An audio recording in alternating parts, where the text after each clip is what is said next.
Herodes ang numuno sa Judea. Isinugo ng Diyos ang anghel sa isang dalagang nakatira sa ilagang bayan ng Nazareth. Ang pangalan ng dalaga ay Maria at siya ay nakatakdang ikasal kay Jose. Sinabi ng anghel kay Maria, Maria, malayang pinagpala ang Panginoon sa mga sa iyo. Ano po ang ibig sabihin nito?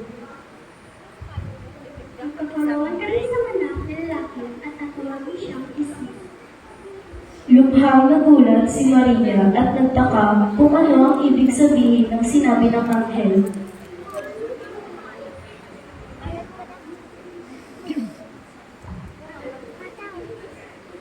Sinabi ng anghel kay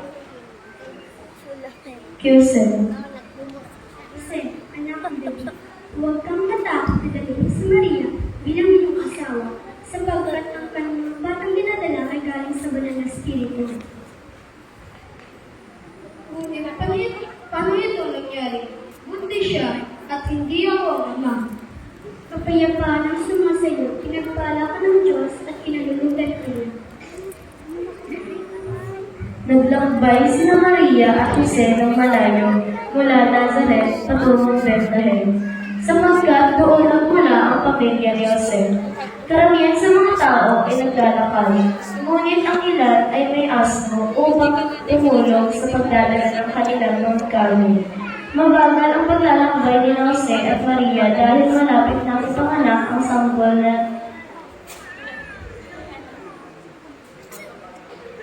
Pagdating nila sa Bethlehem, nahirapan silang makahanap ng matutulungan.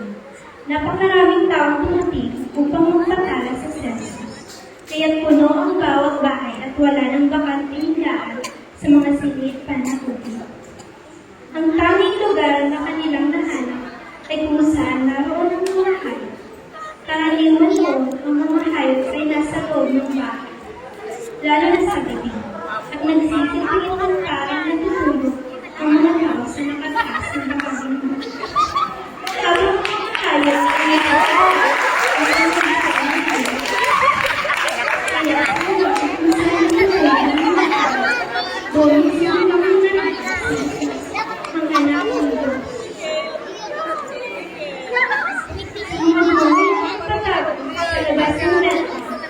May mga pastor na nagbabantay sa kanilang mga tupa sa buong ng lamang.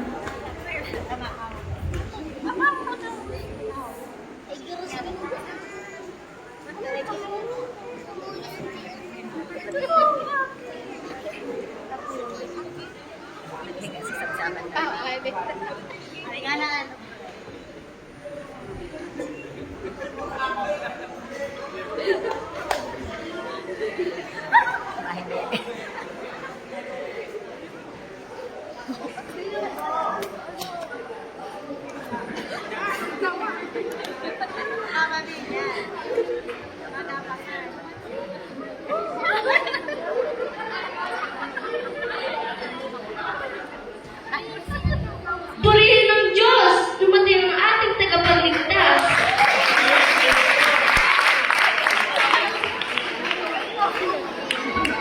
Kapurihan sa Diyos! Kapurihan sa Diyos sa kaitaasan!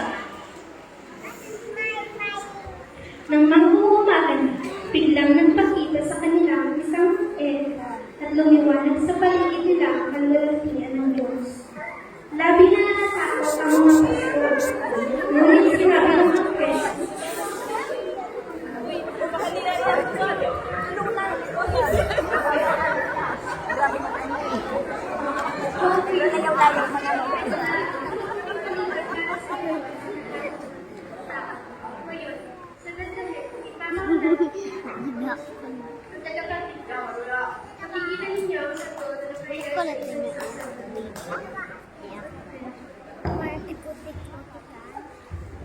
Nabibili ng ganyan.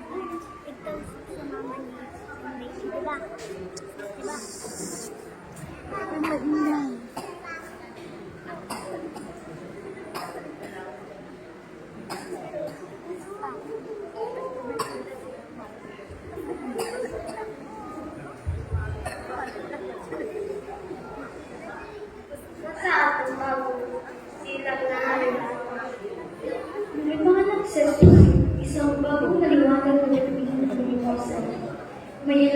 ahas na lalaki mula sa malalaking bansa ang nakakita sa bibig at nahulaan nila ang lugar nito.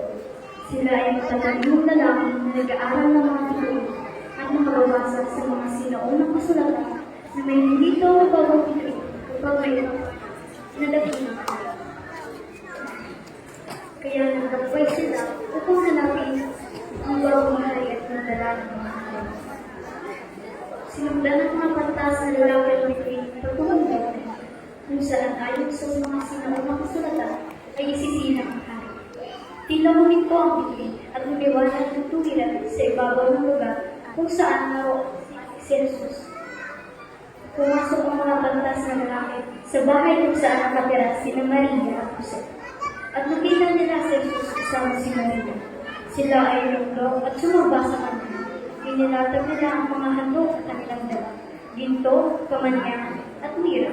Binalaan sila ng Diyos sa isang panagin na huwag nang bumalik kay Herodes.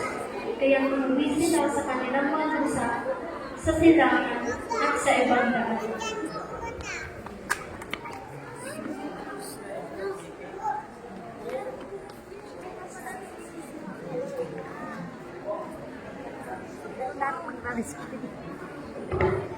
Kabali na may sa